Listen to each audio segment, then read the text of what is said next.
Hindi gumagana yung acceleration natin, no?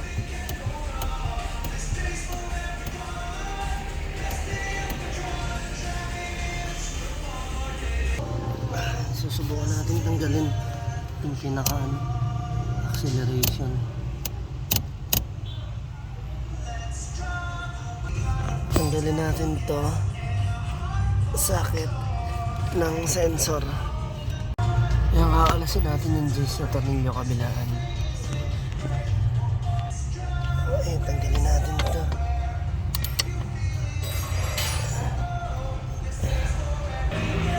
Ayun, set na yung ating sa pedal. Try natin. Ito, adjust natin to rito. I-upload natin.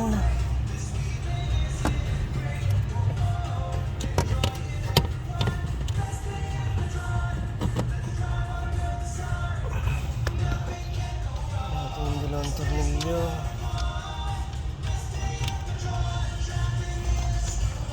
Ayun, magkabit na natin. Tapos balik natin yung pinaka sakit ng electronics. Yan.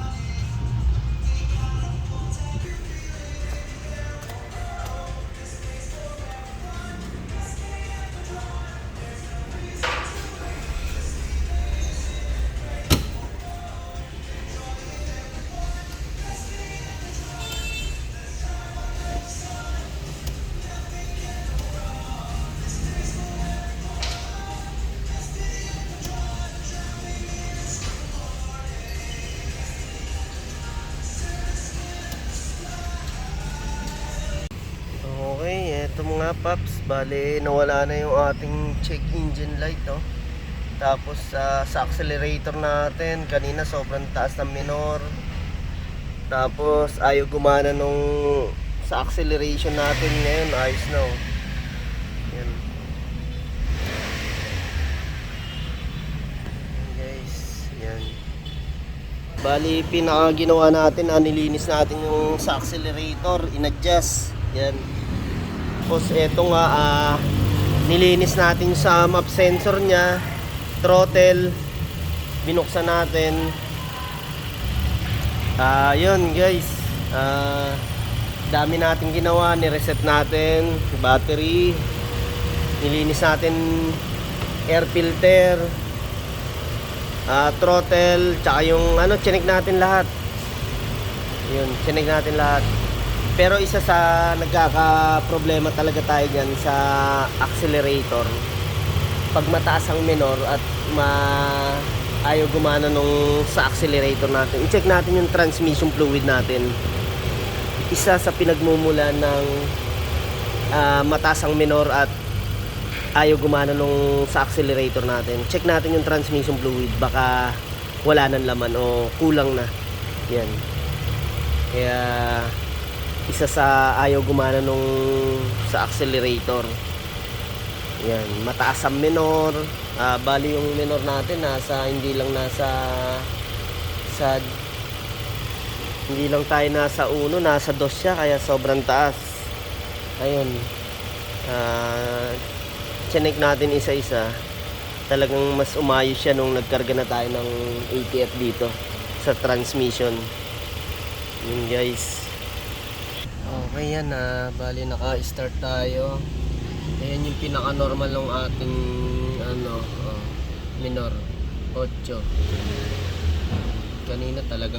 Kanina hanggang dito yung ating minor sa 2 na yan. Yan, ang taas, ganyan kanina. Kaya nung nalinis natin yung sa throttle, tapos nilagyan natin ng transmission fluid, sinakto natin yung level, yan.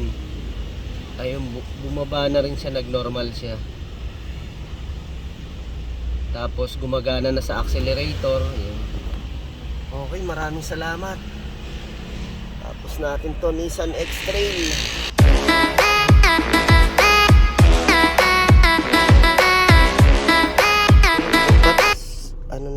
Test drive natin to. Check engine niya kung lalabas pa rin. ayaw humataw kanina, walang power. Hindi, kahit anong gas mo, hindi siya gagana yung ating acceleration pedal. Ganun kasi ano to may sensor. Ayun. Ganun mo, nilinisan na natin lahat. Isa sa pinaan natin yung mababang transmission fluid. Kaya yan mga paps, unang-una talaga, pag automatic ang ating sasakyan, kailangan lagi talagang sakto sa level yung transmission fluid natin.